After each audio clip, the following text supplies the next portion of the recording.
오늘은 영적 가치라는 제목을 가지고 말씀을 나누고자 합니다. 오늘 시편 16편은 시편 150개 중에 7편의 메시아 예언시 중에 하나입니다. 또 16편은 여호와의 유일 신앙을 가진 자의 복락을 노래하며 또 복과 생명의 근원이신 하나님을 믿고 부활과 영생을 확신하며 죽음의 위협조차 두렵지 않은 그러한 신앙을 가진 다윗의 고백이 나옵니다. 다윗은 절박한 위기 상황 속에서도 하나님을 의뢰하고 신뢰하며 항상 하늘에 대한 소망을 가지고 살아갔습니다. 그래서 그 신앙은 참 높은 신앙의 경지라고 할 수 있죠.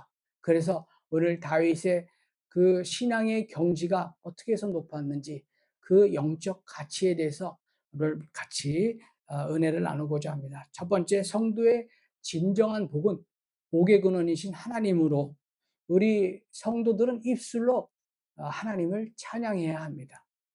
2절에 보면 나더러 주님에 대하여 말하라면 하나님은 나의 주님, 또 행복이 전부다라고 다윗은 고백합니다. 이 복이라는 단어는 일반적인 복보다는 선하고 좋은 것, 이것을 이야기합니다. 여기서 그 선하다라는 것은 복이 좋았더라, 하나님께서 태초에 천지를 창조하시면서 복이 좋았더라라고 했던 그 좋았더라, 그것이 선한 것으로 그것을 표현합니다. 그러니까 다윗은 자신의 지난 날을 돌아보니까 주님께서 자신에게 좋은 것을 너무나도 많이 주셨어요. 그리고 그 좋은 것을 주신 것을 다 하나씩 하나씩 뒤돌아봅니다. 우리가 기도할 때 자신을 위해서는 하나님 강력하게 역사하여 주옵소서, 이렇게 기도는 잘 안 하는 것 같아요. 근데 예를 들어서 자기 남편, 자기 부인, 누구를 위해서 강력하게 역사해 주시옵소서라는 기도를 가끔 하는 것을 봤습니다. 그렇게 기도하지 말라는 것이 아니라 우리가 하나님께서 가장 선한 방법으로 역사하여 주시옵소서, 이렇게 기도하는 게 좋습니다. 가장 강력하게 기도해 달라고 그러면 혹시 다치거나 아프거나 그럴 수 있거든요. 물론 그 방법이 꼭 하나님의 방법이 아니라고 할 수는 없지만 우리는 기도할 때 강력한 방법보다는 하나님의 가장 선하시고 우리에게 좋은 것을 주시는 하나님을 구해야 합니다. 다윗은 재물이나 명성과 왕이라는 높은 지위도 받았지요. 그런데 하나님에 비하면 그 모든 것도 사실은 아무것도 아니라는 것을 깨닫습니다. 다윗의 고백은 자기가 누리는 것이 분명한 복이지만 그것은 진정한 복이라고 여기지 아니하고 오직 하나님만이 나의 복이라고 아주 굵은 고백을 하고 있습니다. 우리는 이런 복에 대한 신앙을 가져야 합니다. 우리가 현실적으로 누리는 복은 복의 실체인 하나님께서 우리를 향한 사랑에 대한 사은품에 불과합니다. 하나님이 우리에게 어떤 복을 주시는 것은 하나님의 은혜를 감사하며 더욱 충성스럽게 섬기도록 하나님께서 우리에게 더불어서 주시는 것이지, 그것이 우리의 복은 아니라는 것입니다. 복의 실체인 하나님을 버리고 우리가 그림자만 쫓아보십시오. 하나님께서 너 그렇게 살아가지 마라, 험한 것을 쫓지 않게 하시려고 그 그림자를 다 거두어 가십니다. 우리는 냉장고와 같은 고가의 가전제품을 살 때면 그 냉장고에 딸려오는 락앤락, 그것이 우리 눈에 확 들어와서 냉장고를 사는 사람은 없습니다. 그 사은품은 냉장고에 보면 정말 아무것도 아니죠. 그런데 그 사은품에 눈이 이렇게 휙 돌아서 그 냉장고를 사는 사람은 정말 어리석은 사람이죠. 얼마 되지도 않은 그 가격의 사은품, 그것 때문에 냉장고를 사는 사람은 없습니다. 우리가 진정 받은 복이 무엇인지, 내가 돈을 많이 벌었든가 명예를 가졌던가 어떤 엄청난 무언가를 이룬 것, 그거는 진정한 복이 아니라는 것이죠. 여기서 우리가 중요한 것은 사은품이 아니라 냉장고입니다. 그래서 지혜자는 기도하기를, 잠언 30장 8절부터 9절까지인데요. 요거 같이 한번 읽어보겠습니다. 시작. 저를 가난하게도 부유하게도 하지 마시고 오직 저에게 필요한 양식만을 주십시오. 제가 배가 불러서 주님을 부인하면서 주가 누구냐고 말하지 않게 하시고, 제가 가난해서 도둑질을 하거나 하나님의 이름을 욕되게 하거나 하지 않도록 하여 주십시오. 아멘. 성도가 물질적으로 너무 궁핍하여서 신앙의 열정을 기울이지 못할 정도로 정말 찢어지게 가난하지 않도록 하나님께서는 해주십니다. 그런데 또 우리가 지나친 풍요로움으로 인해서 하나님의 은혜를 까먹을 수도 있거든요. 또 그렇게 되지 않도록 기도를 해야 합니다. 우리는 이것을 마음에 새기고 잠언의 말씀처럼 항상 마음이 둔해지지 않도록 신앙의 경각심을 가져야 하는 것은 정말 중요한 일이지요. 또한 다윗은 나더러 주님에 대해 말하려면, 아까 2절에서 있었죠. 이것은 다윗이 여호와 하나님이 나의 주님이시며 자기의 복이라는 것을 입술로 고백합니다. 이 다윗은 하나님을 고백하는 것이 참 많이 있습니다. 하나님을 많이 찬양을 하지요. 입으로 고백하는 방법 중에 하나인 찬양을 많이 합니다. 내가 너무 괴롭고 너무 힘들 땐 비탄시를 짓고요. 내가 너무 기뻐서 환희에 차면 기쁨의 눈물로 하나님을 또 찬양을 합니다. 또 그는 특히 수금을 아주 뛰어나게 연주하는데, 이 수금을 키다 보면 악신이 물러가기도 하지요. 내가 하나님을 믿는 믿음을 입술로 고백해야만 하나님과 영적인 의사소통이 이루어집니다. 바울 사도는 로마서 10장 10절에 보면 사람은 마음으로 믿어서 의에 이르고 입으로 고백해서 구원에 이르게 된다고 말을 합니다. 우리 입술로 하나님을 고백해야 됩니다. 주님은 나의 구원이시다라는 것을 내 입술로 고백해야 하는 것이지요. 그러므로 우리의 입술은 믿음을 표현해야 합니다. 그 방법 중에는 곡조가 있는 찬양으로 아름답게 하나님을 찬양하거나, 불신자들에게 나아가서 예수 그리스도를 전하거나, 하나님과의 개인적인 시간인 정말 어느 골방에 들어가서도 하나님과의 은밀한 대화를 나누거나, 또 교회의 회중 앞에서 대표 기도를 하거나, 이런 여러 가지 믿음의 고백하는 방법들이 있습니다. 우리 모두는 날마다 우리들의 신앙을 하나님과 사람들 앞에서 고백하면서 믿음의 완성을 위하여 한 발짝 한 발짝씩 하나님 나라로 우리가 향해 가야 하는 것을 꼭 기억하시기 바랍니다. 두 번째로, 존귀함은 인간의 기준이 아니라 하나님의 기준입니다. 여기서 보면 성도들은 존귀한 사람인들이요 나의 기쁨이라고 하지요. 다윗은 인간의 기준으로 너무 비열하고 저질스러운 죄를 지었지요. 한 여인을 강간을 했고, 또 그로 말미암아 그 남편도 죽이기까지 했습니다. 그러나 하나님은 그런 다윗을 받아주시고 사랑해 주십니다. 본절에 나오는 이 존귀한 자는 실제로 주를 믿는 성도들이 존귀하다는 표현이 아니라 하나님이 우리를 존귀하다라고 표현해 주시는 거죠.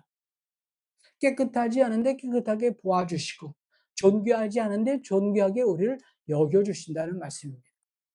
기독교의 그 교리 가운데 의인이라는 말은 우리가 의로운 사람이 아니라 하나님께서 예수 그리스도로 말미암아 우리를 의인이라 칭하여 주신 것입니다. 그러니까 우리는 의로운 사람이 아니에요. 그러나 당신은 죄인입니까? 아닙니까? 라고 딱 예, 아니오로 대답하라고 그러면 우리는 그냥 의인입니다. 왜? 하나님이 우리를 의인이라 칭하셨기 때문에. 그러나 이제 그 밑바닥에는 우리는 죄인이었기 때문에 우리를 위하여 십자가에 못 박혀 들어가신 그 예수 그리스도를 믿음으로 말미암아 우리가 의인이 됐다라는 것이 우리 마음속 깊이 자리 잡고 있으면 되는 것이죠. 사실상 하나님을 믿는 성도는 하나님 앞에서 의롭다고 할 수는 없지만 하나님께서 그 모든 것을 눈감아 주시고 예수 그리스도로 말미암아 우리를 의인이라 칭해 주신 것이죠. 사람에게는 누구나 원죄가 있지요. 이것은 아담과 하와가 선악과를 따먹고 하나님의 말씀을 어긴 데서부터 시작되었습니다. 원죄는 누구에게나 다 있는 것으로 이 원죄가 있는 한 그 어느 누구 인간은 다 죄로 태어나는 것이죠. 이 원죄를 해결하는 방법은 인간에게는 없습니다. 오직 예수 그리스도로 말미암아 밖에 없지요. 왜냐하면 우리가 선이라고 말하는 것은 다 인간의 기준이었기 때문인 거죠. 하나님께서는 아니라고 하시면 아닌 것이죠. 착한 일만 한다고 천국 가는 것이 아니라 예수 그리스도를 믿어야 천국 가는 것입니다. 왜냐하면 모든 결정과 심판은 하나님이 하시기 때문이죠. 그러나 기가 막힌 것은 하나님께서 이렇게 의인이 되게 하는 것을 무지무지하게 쉽게 만들어 주셨습니다. 그렇게 어렵지 않습니다. 누구도 할 수 있는 것으로 예수님의 보혈을 믿기만 하면 되는 것이죠. 우리 인간의 기준보다 훨씬 간단하고 훨씬 수월합니다. 누구든지 구원받기를 원한다면 하나님은 기준을 너무나도 쉽게 해주셨기 때문에 우리는 구원받는 의인이 될 수 있습니다. 그러므로 성도는 존귀함이라는 것은 하나님의 기준으로 우리가 존경을 받는 거지 인간의 기준으로 존경을 받는 것이 아니지요. 오직 하나님의 은혜와 그리스도만이 우리의 의롭다함을 얻음을 알고 오직 하나님과 그리스도만을 믿고 의지하고 섬기는 삶을 사시기 바랍니다. 세 번째로 성도는 우상의 이름을 입에 올리는 것조차 금해야 합니다. 다른 신들을 섬기는 자들은 더욱더 고통을 당할 것이다. 나는 그들에게 피로 빚은 제사수를 그 신들에게 바치지 않겠으며 나의 입에 그 신들의 이름도 올리지 않겠다. 굉장히 중요한 영적 가치입니다. 이 고백과 같이 다윗은 우상을 아주 싫어하고 증오한 신앙의 인물로서 그 당시 블레셋 사람의 우상을 불로 사르면서 그러한 믿음을 직접 실천을 합니다. 즉 다윗은 오직 여호와 하나님만이 세상의 주인이시며 창조자이심을 항상 노래하지요. 그런데 여기서 우상의 이름을 입에 올리지 않겠다고 선언을 합니다. 여기서 다윗의 곧고 강직한 신앙을 볼 수 있습니다.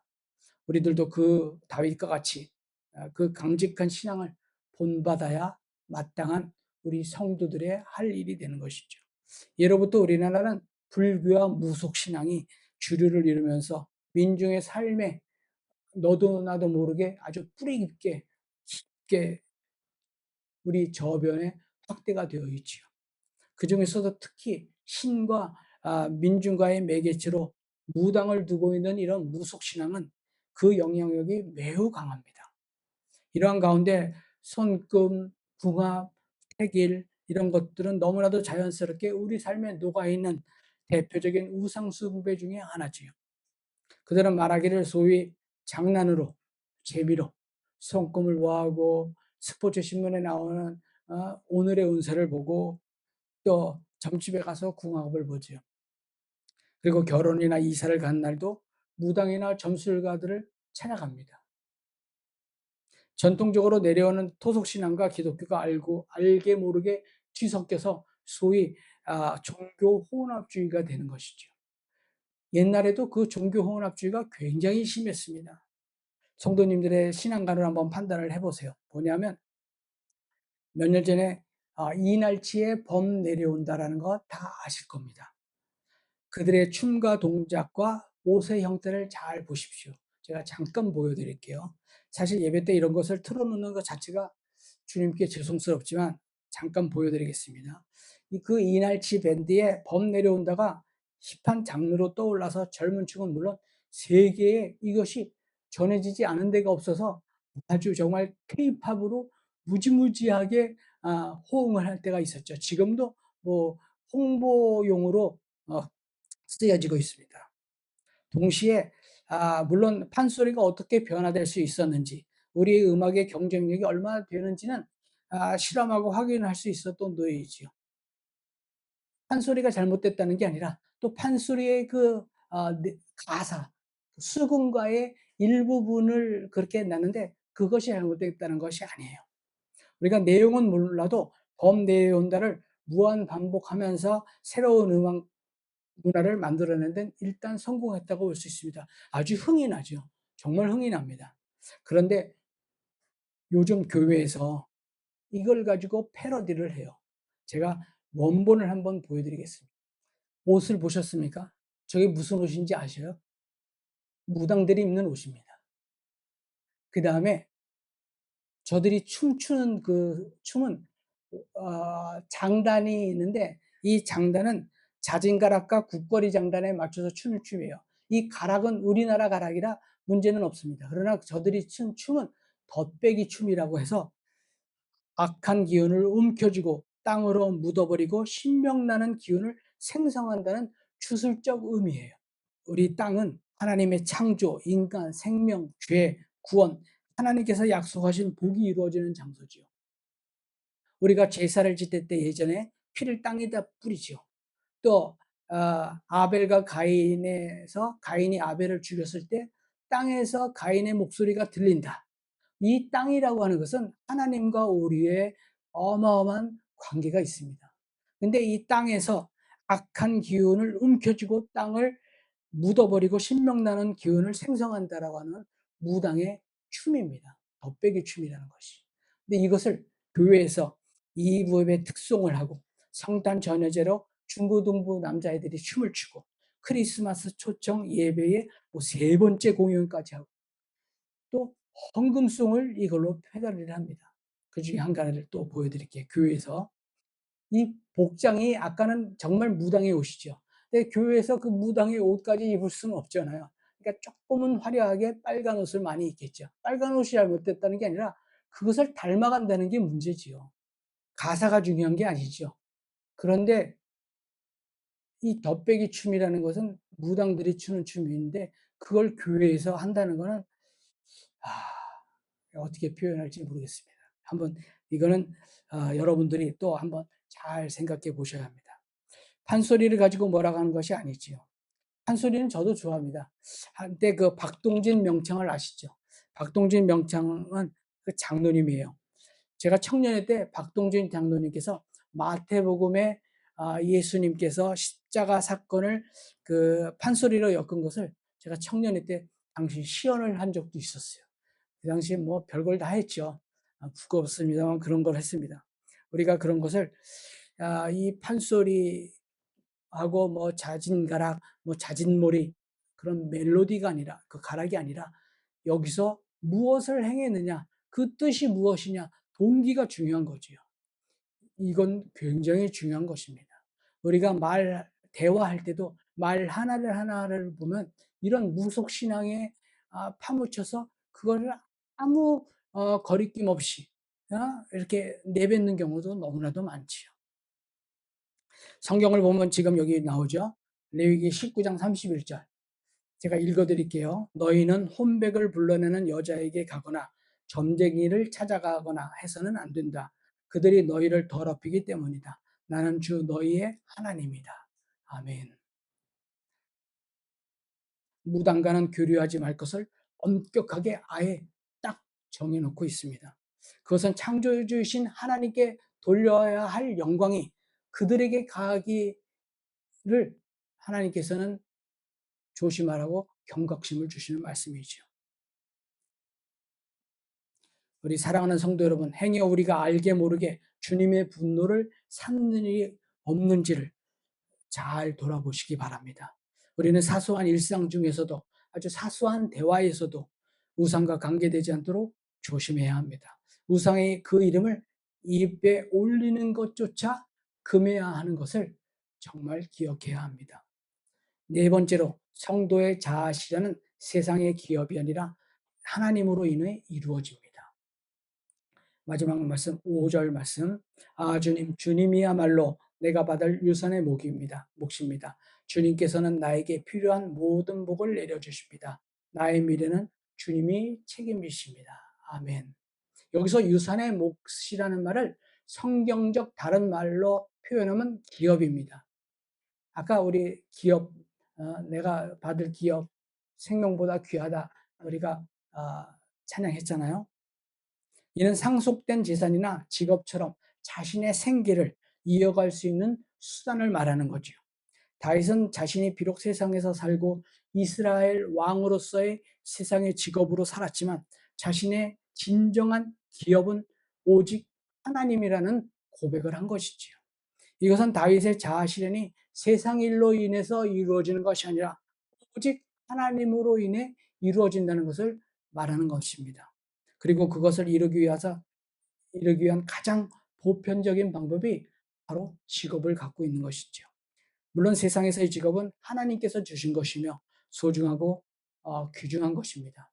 그러나 우리가 반드시 꼭 명심해야 할 것은 그리스도인의 진정한 자아실은 세상 기업을 통해서가 아니라 오직 하나님을 통해서라는 말씀을 꼭 드리고 싶습니다. 즉 성도의 진정한 자아실현은 하나님에서만 나올 수 있다는 말씀입니다. 세상의 기업은 모두 하나님의 뜻을 이루어드리기 위한 도구나 과정이지요.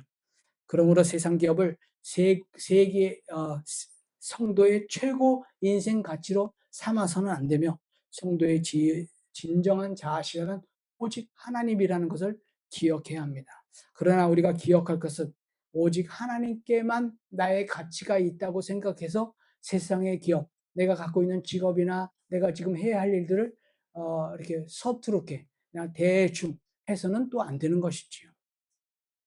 그러므로 우리는 이 세상에서도 최선을 다하듯 죽게 하듯 해야 합니다. 우리 성도 여러분은 우리 자신을 천천히 뒤돌아보면서 우리의 진정한 가치와 진정한 자아실은 어디서 오는지 꼭 기억을 하셔야 합니다.